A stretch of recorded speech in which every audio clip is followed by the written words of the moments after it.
Setelah Yao Tian ditampar sampai terkapar oleh Xiaoyan, ia berteriak marah dan langsung mengeluarkan api coklat berbentuk kura-kura besar yang merupakan api surgawi peringkat ke-13.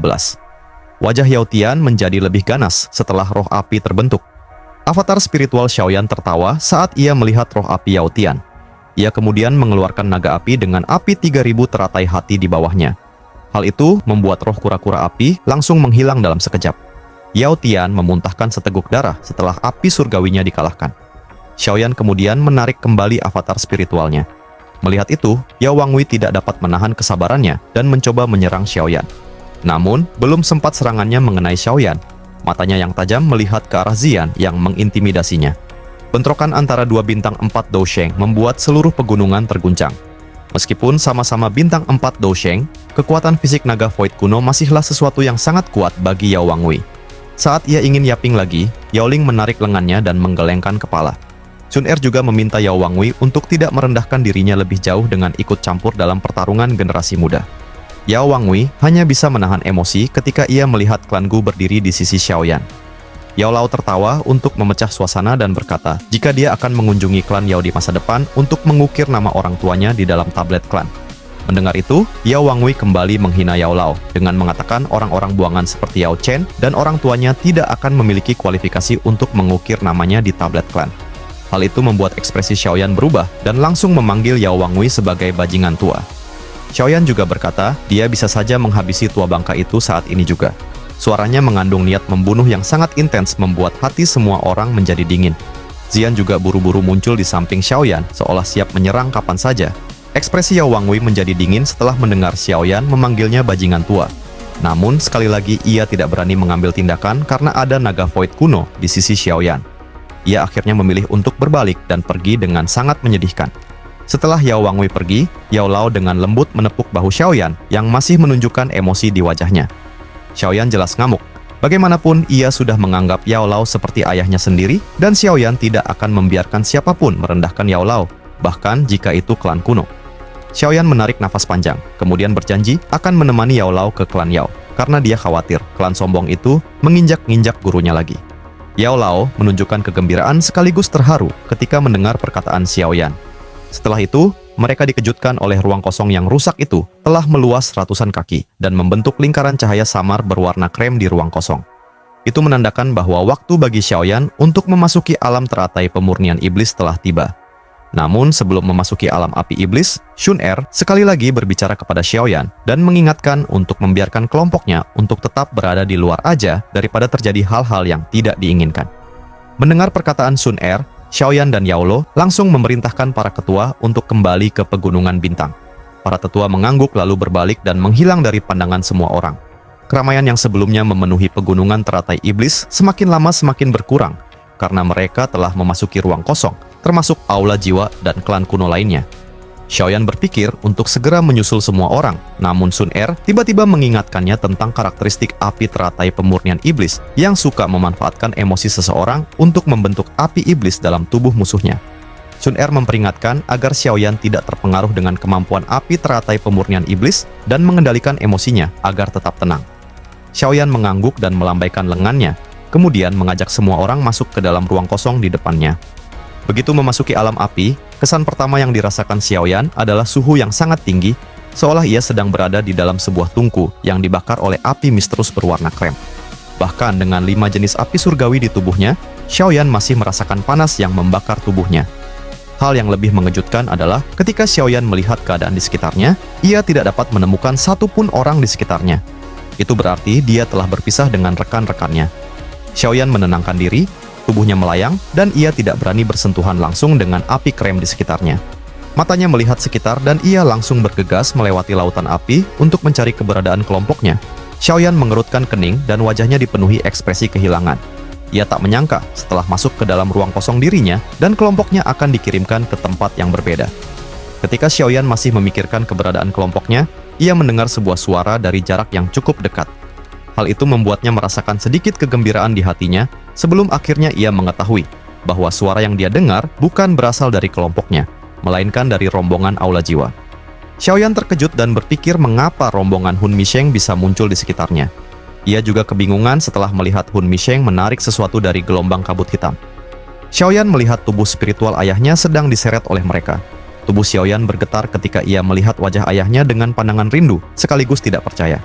Tiba-tiba, Hun Misheng nyengir dan berkata, "Saat ini, Xiaoyan tidak akan bisa melarikan diri dari mereka bertiga, dan oleh karena itulah tidak ada gunanya membiarkan Xiaozan tetap hidup." Hun Misheng tertawa ketika ia mendengar teriakan Xiaoyan yang memintanya untuk tidak menyentuh Xiaozan. Hun Misheng langsung mengepalkan tangannya dan membuat jiwa Xiaozan dihancurkan menjadi cahaya yang tersebar dan menghilang karena dibakar oleh suhu tinggi alam api iblis. Mata Xiaoyan memerah dan dengan penuh kemarahan ia maju dan mencoba menghabisi Hun Misheng beserta kroco-kroco di belakangnya. Namun, gelombang api krem meletus dari pori-pori tubuhnya dan api misterius yang menakutkan mulai mengamuk dengan liar di dalam tubuhnya. Xiaoyan akhirnya sadar bahwa dia telah ditipu oleh api teratai pemurnian iblis yang menggunakan ilusi untuk mengacaukan emosinya. Untungnya, api iblis itu belum masuk sepenuhnya ke dalam tubuh Xiaoyan, sehingga ia masih bisa menggunakan 5 api surgawi untuk mengusir api iblis tersebut. Xiaoyan mengusap keringat dingin di keningnya setelah berhasil mengeluarkan api krem dari tubuhnya. Dunia di sekitarnya langsung berubah dan memunculkan puluhan orang yang masih adu mekanik dengan api iblis. Bahkan, tak sedikit orang juga kehilangan nyawanya. Mata Xiaoyan menyapu dunia berwarna krem dan dengan cepat menemukan sosok Yao Lao yang berdiri tegak dengan ekspresi sakit di wajahnya. Xiaoyan tahu bahwa kondisi ini merupakan awal dari terbakarnya jiwa seseorang oleh api iblis, dan oleh karena itulah ia tidak bisa tinggal diam. Xiaoyan muncul di samping Yao Lao dan menepuk Yao Lao. Wajah Yao Lao menjadi pucat setelah tangan Xiaoyan menyentuh punggungnya. Ia merasakan seseorang dengan paksa mengguncang jiwanya agar terbebas dari ilusi api iblis. Setelah beberapa tarikan nafas, Yao Lao akhirnya membuka matanya dengan wajah pucat. Ia menggelengkan kepalanya dan masih tidak percaya ilusi yang diciptakan oleh api teratai pemunian iblis sangat kejam. Yao Lao mengerutkan kening ketika ia menanyakan keberadaan kelompok mereka. Xiaoyan menggelengkan kepalanya karena dia sendiri juga belum menemukan kelompok mereka sejak tersadar dari ilusi api iblis. Xiaoyan memeriksa keadaan di sekitar mereka sebelum bergegas keluar dari kabut krem dan keluar dari piring makan teratai pemurnian iblis. Setelah Xiaoyan dan Yao Lao meloloskan diri dari kabut ilusi, suara yang sangat lembut menyambutnya. Sun Er berdiri di sebuah platform besar yang menggantung di udara bersama dengan Ziyan dan kelompoknya. Xiaoyan tak langsung terbang ke tempat rekan-rekannya berada. Ia mengeluarkan nyala api 3000 pembakaran di matanya untuk memastikan bahwa ini bukanlah ilusi. Xiaoyan menghela napas lega ketika melihat Sun Er dan kelompoknya tidak berubah sama sekali. Sun Er dan yang lainnya dengan cepat bergegas mendekati Xiaoyan. Ekspresi mereka dipenuhi keterkejutan ketika mengetahui api teratai pemurnian iblis telah mampu melepaskan kabut surgawi mimpi buruk. Sun Er menjelaskan bahwa kabut surgawi mimpi buruk adalah teknik andalan pemilik api teratai pemurnian iblis sebelumnya. Rumor mengatakan di masa lalu, pemilik api pemurnian iblis pernah menutupi seluruh kota dengan kabut surgawi mimpi buruk dan membuat semua orang yang di kota tersebut merasa telah hidup selama berabad-abad. Ketika mendengar nama Jinglian, Xiaoyan langsung menyentuh tanda cahaya di keningnya. Ia merasa terkejut ketika menyadari bahwa tanda cahaya peninggalan Dousheng teratai iblis yang biasanya selalu bereaksi pada aura api teratai pemurnian iblis kini benar-benar diam setelah memasuki alam api iblis. Gunanhai tertawa dan mengakui kekuatan api peringkat ketiga memang bukanlah sesuatu yang bisa mereka remehkan. Dan sekarang, nampaknya mereka juga masih berada di bawah penguasaannya dan hanya bisa mematuhi aturan api teratai pemurnian iblis sebelum mereka benar-benar menemukan tubuh aslinya. Setelah Gunanhai selesai menjelaskan, ruang di sekitar mereka menjadi sangat kacau dan banyak retakan menyebar. Banyak sosok manusia yang tubuhnya diselimuti dengan api krem. Sosok manusia api itu memegang tombak panjang di tangan mereka dan hanya dalam sekejap telah memenuhi alam api iblis. Gunanhai mengingatkan rombongan bahwa sosok-sosok yang di depan mereka saat ini adalah budak api yang telah disempurnakan oleh api teratai pemunian iblis. Puluhan ribu sosok manusia api meraung dan bergerak serentak ke arah kelompok Xiaoyan. Hal itu membuat semua orang di dalam rombongan hanya bisa mengerutkan kening. Mereka mengulurkan tangan dan membuat lebih dari 100 sosok manusia api meledak dengan kekuatan elit Dousheng. Xiaoyan berpikir untuk tidak melanjutkan pembantaian budak api dan langsung menerobos sampai menemukan sebuah pintu besar yang merupakan gerbang masuk menuju aula api iblis yang menurut leluhur klan Gu adalah tempat api teratai pemurnian iblis berada.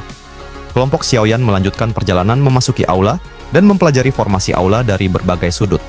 Mereka merasa telah melewati 3 aula yang sama sebelumnya, namun budak api yang muncul menjadi semakin kuat. Gunanhai menggelengkan kepala tanpa daya ketika ia menjelaskan bahwa alam api iblis ini memang telah menjadi tempat yang sangat berbahaya setelah dimurnikan oleh api pemurnian iblis selama ratusan tahun. Tak ada yang bisa mereka lakukan kecuali membantai abis budak api di depan mereka. Mau tak mau, kelompok Xiaoyan melanjutkan perjalanan untuk menghalau semua budak api. Mereka terus maju dan tak terasa mereka telah menghancurkan pintu besar untuk entah yang keberapa kalinya. Sebuah aula besar yang tidak penuh dengan budak api akhirnya muncul. Namun tidak ada budak api bukan berarti penderitaan mereka telah berakhir. Di depan pintu aula berdiri sosok lelaki tua yang kurus. Meskipun tidak ada nyala api yang membungkus tubuhnya, sosok itu mengeluarkan aura agung. Semua orang segera menyadari bahwa sosok itu mungkin adalah ujian terakhir. Itu akan menjadi pertarungan sengit karena kekuatan budak api di depannya setara dengan bintang 4 Dousheng.